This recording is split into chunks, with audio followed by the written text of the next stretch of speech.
యెహోవా యొద్ద ఏం దొరుకుతుందట? చదువు.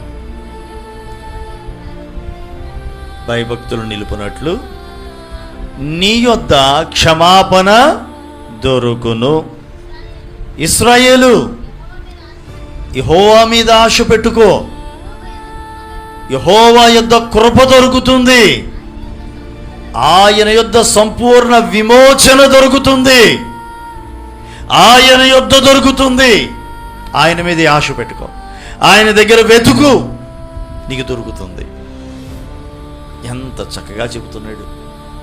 కనుక ఇంకా కనుగొనుకోకుండా ఉంటే, రక్షణ కనుగొని వాళ్ళు ఎవరైనా ఉంటే, ఆయన కృపను, విమోచనను, కృపను, క్షమాపణను ఇంకా ఎవరైనా కనుగొనని వారుగా ఉంటే, అట్టి వారు ఆయన సన్నిధిలో వెతకండి. నేటి దినాలలో మీకు కూడా దొరుకుతుంది. వెతకుడి, మీకు దొరకును.